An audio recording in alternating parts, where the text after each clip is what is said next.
Skaz, and welcome back to another Warframe video.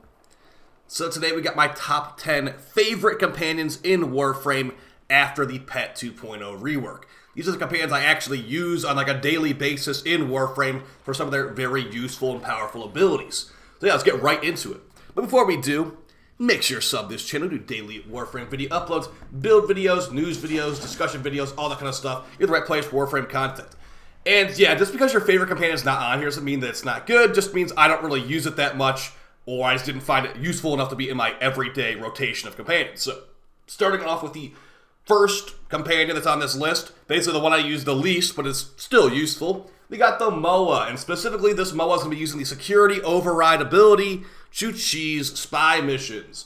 So the way that works, and also, by the way, I have not chosen any of these gyro bracket things to be appropriate, but make sure you got enough shields to have reinforced bond active, which is 1,200 shields. But yeah, this is basically used entirely for security override. This will let the MOA hack a console in a spy vault over 2 seconds, a chance to mind control nearby enemies after it hacks the thing as well. That part's not important. The main thing here is that you could use this to cheese spy vaults with the Master Summons ability. So, to put it in perspective, on Titania, I have a build on her. I basically just fly through the map, I bring the MOA, and I will use the ability Master Summons from the Helminth to actually summon the MOA into the spy vault. So go ahead and show you how that works. Just fly around. Now, one thing you need to keep in mind, do not summon the companion in Titania form, because as you can see, it's just summoning like nothing, because you cannot your pet gets despawned when you're in Razorwing form. So leave Razorwing form, then summon your pet into the vault, and if it's the MOA, it should hack the spy vault for you before you have to even do anything. So yeah, that's number 10. Not exactly a combat companion, but definitely a useful companion for everyday missions. If you don't like spy vaults or whatever that is, the hacker MOA will be number 10. And yeah, it can technically do damage. Like you could equip the Vergloss on it and stuff, but if this thing's attacking, I think you did something wrong in the first place. So yeah, that's to be the main use for that one. Now, as far as which spy vaults is it good, it's good on the Kuva spy vault, it's good on the Lua spy vault, and some other ones too. Let's move on to number 9. I'm not going to spend too much time on each of these commands, because they're going to have their individual videos at some point. This is a overall video. We got the Sunika Kubrau. I basically call it the melee Kubrau. So this is a Kubrau that has very high claw stats, if you want to use it for damage. But the main thing I've been using the Sunika Kubrau for is going to be the Savagery ability. The Kubrau will rush at 8 enemies within 10 meters, dealing damage and knocking them over. So, that counts as a melee attack for purposes of tandem bond. Whenever your companion hits an enemy, it will give you 6 melee combos. So we get 8 hits right there, and then 6 hits per combo hit. So we can basically get nearly full combo just from our dog, like doing like one ability, pretty much. So I've got a group of enemies here. Let's see how much we get from one dog attack. Alright, so it looks like 66 combo from one dog ability, and now all the enemies are actually dead, because yeah, the companion rework is quite strong. So also keep in mind that the dog names and companion names are going to be fused together in the sim, because that's just kind of how it is in the current patch. But yeah, that is going to be the Sunika Kubrau. Now as far as the claw build, the claw build I run on this Sunika Kubrau is the same claw build I run on basically every Kubrau, because these are just the good mods. You've got Bite for big crit, Burning Claws to make all your elemental damage into fire procs, and also give you a ton of status chance and fire damage. Fire damage is very good in Warframe, but if you didn't want to run fire, you could run Shocking Claws, Sepsis Claws, or Chilling Claws instead. Mecha Overdrive to give us basically AoE dog status procs, and also increased status chance if we have a primary equipped, and the same thing for crit with Hunter Synergy. The rest of the mods are just basically the good mods, also status damage, because we're doing all DOTs on this build, slash and heat, and Call of the Week for basically Condition Overload for dogs. You could take this off for different mods you prefer that, like Bell Ringer, or yeah, Bloodthirst, or maybe, you know, whatever looks good to you. But basically, these are the ones that I run on this dog. So yeah, not a dog that you need all the time, but is a pretty fun dog to have. Not to mention, or don't forget that it also has enough shields at base that you can get Reinforced Bond on here with just calculated redirection. Some dogs don't have enough base shields to do that, and this one does. So you can easily put Reinforced Bond on here if you didn't want to run one of these. Like, you need to run this, but maybe if you didn't want to run Animal Instinct, or maybe you weren't running melee, you could put that on Tandem Bond. If you're not running Tandem Bond, the other ability is going to be Unleashed, which does a bunch of damage to Overguard. But yeah, this dog's not actually attacking, it's just giving me melee combos, so yeah. Moving on to the next dog, and yeah, a lot of the reason why I like to use dogs and cats over MOAs and Sentinels and Hounds and all that stuff because the Resourceful Retriever mod gives you double loot. And to me, I care about the loot a lot. Alright, we're going to move on to the next dog here. Now, I don't use this one that much, but I did start using it a couple days ago, and I think I might use it more. It is the Sahasa Koumei. Now, the reason I didn't really use this one as much is, like, unlike a lot of the other dogs, this dog barks a lot. It's a barking dog. But it also is a pretty good dog. It barks when it digs up something useful. So the ability for the Sahasa Koumei I'm using is called Dig. The Koumei will sniff out buried objects and dig them up. So basically, it will check what you need. So if you're low on energy, it will dig up energy. If you're low on health, it will dig up health, etc., etc. So here we go. Gonna take a couple seconds here. All right. So yeah, it will bark. It does bark a lot in mission too. So if you're like sick of hearing barking dogs or whatever, don't use this one. But yeah, it's a pretty nice way just to get a little bit of energy here and there, while also having the doubling of loot that the dogs and cats provide in this game. So yeah, if you're like, oh, I like to use Death Cube because it gives me energy. You know what Death Cube doesn't give you? It doesn't give you double loot. It can also dig up credits too. That's kind of funny. I got credits to the Simulacrum. So yeah, that's pretty much what it does. It's a support companion. It can do some damage with, its claws, obviously. But yeah, the main reason I'm using this for is going to be for giving me some energy orbs every here and there. It's basically for when you're playing a frame that is not going to be going down to grab the loot very much. You'll have a good spot. You'll know where reliable energy orbs will be. Like if you watch my Zephyr video or my Trumna video the other day with Zephyr, I was using the Sahasa Koumei to get those easy orbs while I was mid-air because it would keep digging them up. All I really need on Zephyr is going to be energy. It's pretty reliable to an extent. The other ability of the Sahasa is going to be Ferocity, which gives the increased crit chance on finishers and stuff. I've never actually used this. Because I don't usually use the companions for damage, they're more for buffing me. But yeah, this could also technically work if you want to try that out instead. That's going to be number 8, the Barking Dog, the Sahasa Koumei. Now that we've moved on past ones I don't use that much, this is one of the ones I actually do use quite a bit. It's going to be the Adarza Kavat. And yeah, this is the Adarza Vampire Hybrid right here, but it only has the abilities of the Adarza. So the Adarza Kavat did, get out of the Smita unnerfed. It's the other cat that didn't get nerfed, basically. And this one is going to be based around buffing your crits. Now, unfortunately, if you don't have a high shield frame, you cannot use Reinforced Bond on this, so keep that in mind. Because as you can see, this build is called Lake Shield. So if you want a no Reinforced Bond build, something more like this might be more up your alley. But yeah, either way, the main ability of the Adarza is Cat's Eye, increasing your crit chance by 60%. For 10 seconds, and also to your allies, technically, as well. So this buffs you and your teammates' crit chance, which, if you're using a crit weapon, is a decent damage increase, depending on the exact weapon and build. Now, the best part about this, it's like an Arcane Avenger. It's plus 60% at the end. It's not like multiplying your crit by 60%. It's giving you 60% flat. So if you had a 1% crit weapon, it would become 61% crit chance with this. And as far as commands I use all the time, this is my command I use on the Profit Taker now to get increased crit on my weapons. That is the thing. Now that the Smita is not the only loot doubler, the Profit Taker has other stuff. I will make a video on it soon, guys, but yeah, this is the command I've been using on the Profit Taker. Now, as far as keeping the abilities up, we got the Tech Assault mod, actually the Tech Enhanced mod to make the ability last longer, so we have more uptime on the crit chance. Now, we'll see. Go ahead and have this proc. So right now we're at yellow crits. Once the cat is cracked down, we're getting orange crits. We're getting some orange crits. We're at about 103% crit chance, so you'll see some orange crits, but not a ton. This thing is a good damage buffer.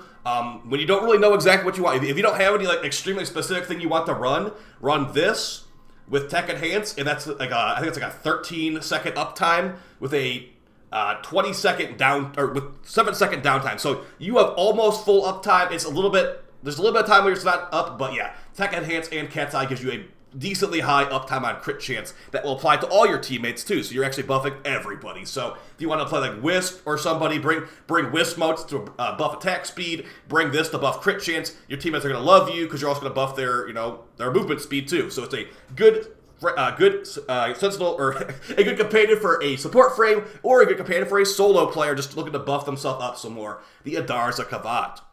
All right, moving on to the next companion, a actual Sentinel. Yes, I don't completely despise Sentinels, just a little bit. It's going to be the Diraga Sentinel. Now, this one is not exactly, it's not Prime, first off. It's not Prime, but this thing can actually do some stupid amounts of procs when you put the right kinds of weapons equipped onto Diraga. Now, the main ability people use with Diraga, including myself, is going to be Arc Coil. The 7 nearby enemies for electric damage, and also... That's a thing you can use to proc Archon Stretch on your frame. So if you use the Archon Stretch mod on your frame, basically if you do electric damage with an ability, it will give you increased energy per second. So I don't have room on the build for it right now, but this also works for companion abilities too, including the Diraga. So with the Diraga we got today, I've also put on the Coolant Leak mod, which got buffed in the Koumei the 5 Fates update. This will also cause cold procs. Now, this also does cause a smoke screen in your missions, so just be aware of that. But yeah, so we've got this with Arc Coil. We also got the Manifold Bond mod. Companions' abilities apply the procs of your Sentinel's weapon too. So since we have a Sentinel weapon with a lot of crit, we can do a lot of stuff here. Now, the biggest issue with this companion, why I don't use it as much, is that it has terrible shields. And it can't even run Link Shield. So the most shields I got right here is 525. You need 1,200 for Reinforced Bond. So that's just not going to work. But yeah, Tenacious Bond can work at least. So as far as the companion weapon I've got here, I've got the Prime Laser Rifle. And you no longer need a ribbon for this, thankfully, so that's cool. And also, Shivering Contagion does work on things that are not the weapon it's equipped on. Just remember that when you have this thing equipped. But Shivering Contagion is usually worth it. But as far as the build, Point Strike for 50% crit chance to get Tenacious Bond active, and the most procs possible. We've got Heat, Puncture, Radiation, Impact, Slash, Viral, and don't forget, we're getting Cold and Electric too. So if you're running a Conditioned Overload melee build, Diraga is very, very nice for this. Not to mention, we also have the mod that is going to make these enemies drop more orbs on death too. So 2 rows of procs from one ability. That's so much Conditioned Overload, it's actually kind of gross. So yeah, very good stuff there. It can also buff your shields with Guardian to get your shield getting back really easily. It's a very nice companion if you're trying to get into high-level missions because you just proc this stuff so much. Manifold Bond's going crazy. These guys have so many procs on them. You know, getting the Guardian back, getting... I have Shield Charger right here. You don't need Shield Charger technically, but even better Shield Gating technically. You can take that off for lots of different things. Like any Bond mod will pretty much work. But yeah, I like Shield Charger. And yeah, it's a very good one to get into missions. The only issue here is no double loot. If you want to farm Steel Essence, leave this thing at home. Bring something else like the higher tier companions on this list, okay? But yeah, Diraga, very good. Hopefully get a Diraga Prime at some point so we can actually have some more shields. That's the main issue, is the low shields. Everything else is pretty good. All right, moving on to number 5, another Sentinel. But this one, I definitely use this one a lot more because, yeah, it's Nautilus Prime. Nautilus Prime with the Verglas Prime that was released with is a very, very powerful companion and Steel Path DPS, basically. So the main thing here with Nautilus Prime is the Cordon ability just being really good. It will force enemies within 30 meters of the target to cluster for easier targeting. Cooldown of 15 seconds. That cooldown of 15 seconds goes away really fast. Use the Manifold Bond ability, or sorry, Manifold Bond mod that reduces companion ability timers by 3 seconds whenever an enemy is killed with 3 or more procs. So very easy to get all those procs on them with the ways that we do damage in Warframe nowadays. Now this thing is actually attacking enemies like Assault mode on here, so it attacks things, and Contagious Bond. The companion will spread a stash proc in an AoE when it does kill an enemy, and it does kill enemies pretty quick, so yeah. Not to mention, they'll be really close to each other too, because of Cordon grouping them up.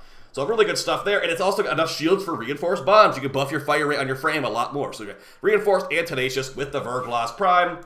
Now I do have a Rivet on here, to be fair. And also, Galvanized mods do work on the Verglas when you have the proper weapon equipped. So if I was using my Paris Prime for damage, if I got Galvanized stacks on my Paris, and I switched, and then I had the Verglas Prime equipped with this build, Galvanized build, it would be able to kill enemies with Galvanized stacks. But instead, we're not using that today, so we're going to use no Galvanized stacks here with a Viral and Heat build to get lots and lots of procs, or sorry, lots and lots of DOT on the enemy.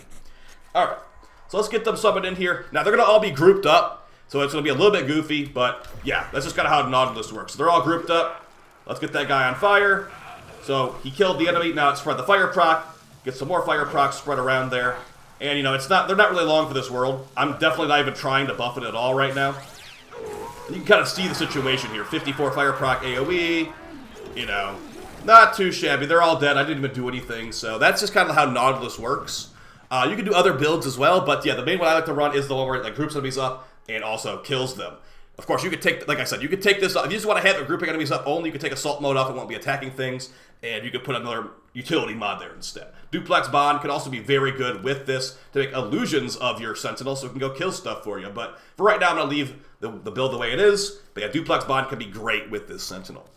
All right, moving on to the top 4. Nautilus Prime is the star of the top 5. But unfortunately, there are not going to be any other Sentinels after this because, you know, I like to get loot. I really like to get loot a lot. And these other, basically the companions don't get loot unless they are a dog to me. So going on to the next one, we got the Chesa Kubrau, number 4. So I did make a video on the Chesa Kubrau that a lot of people seem to have watched.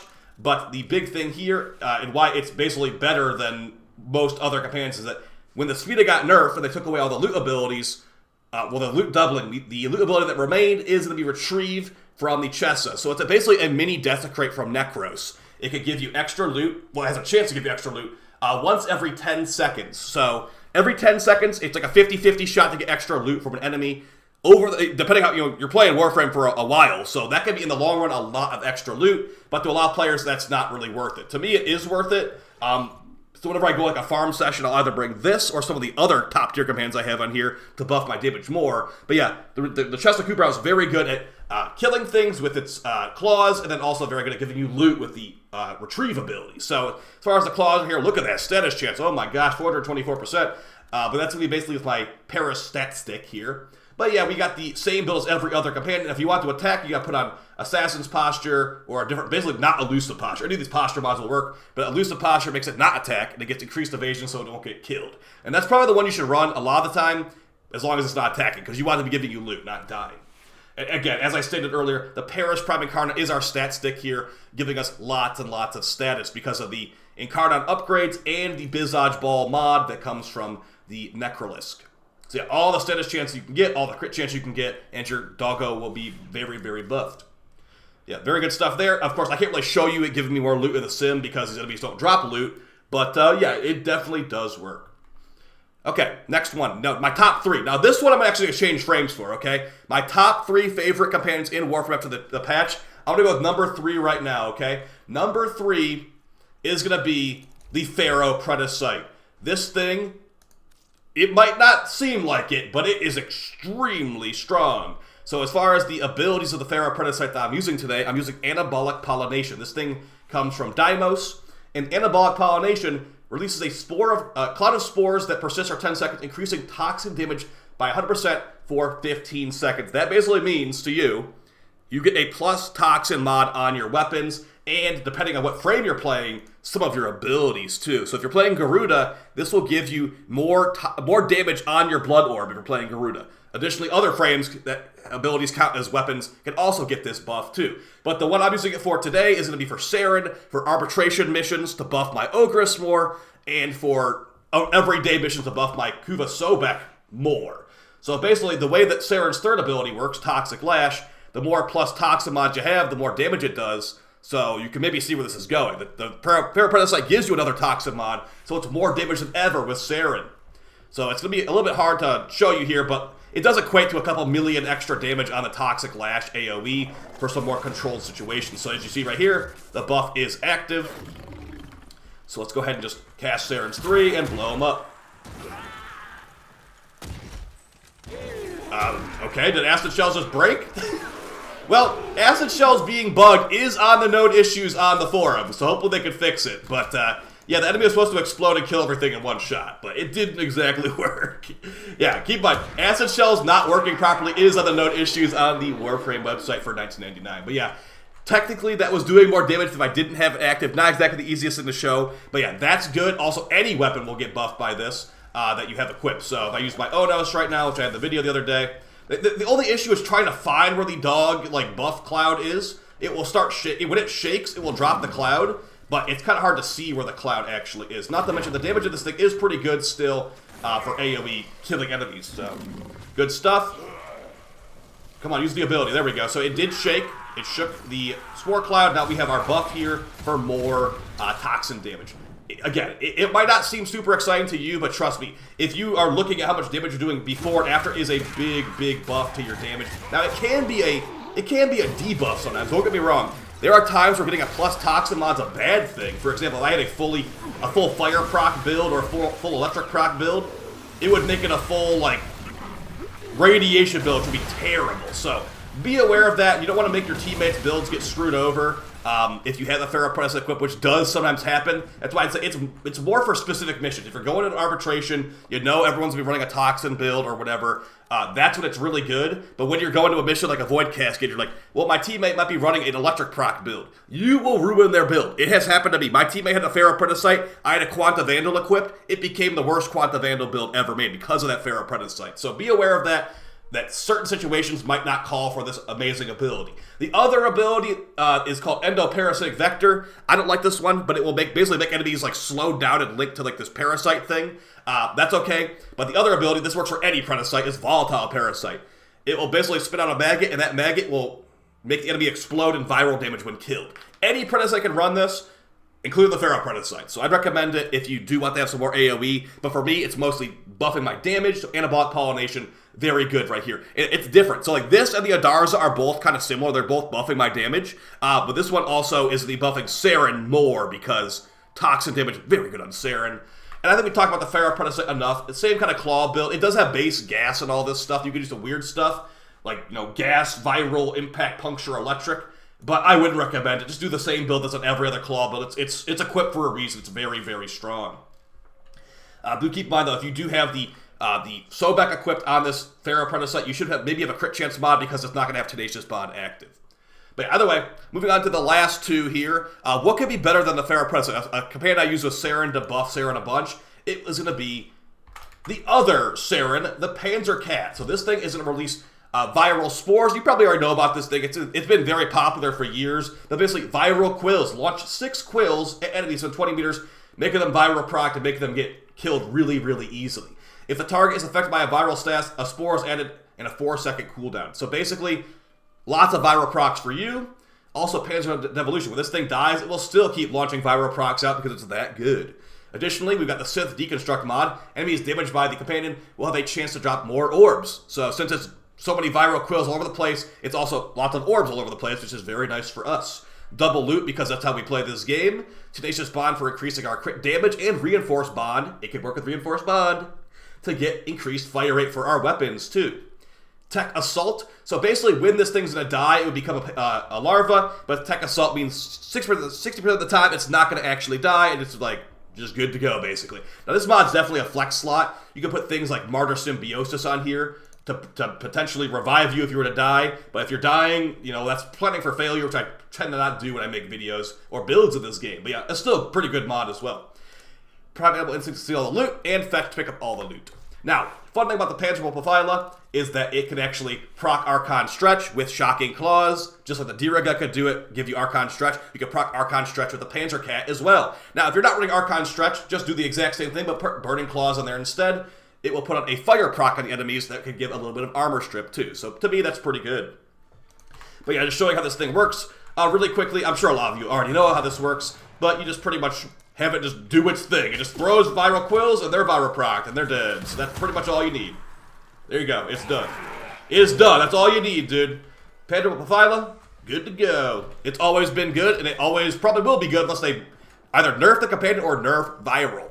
Now, what could be potentially, or what could be possibly better than this thing? This is definitely going to be most people's number one, or number two at least. What is my number one? So remember, it's my top 10 favorite list.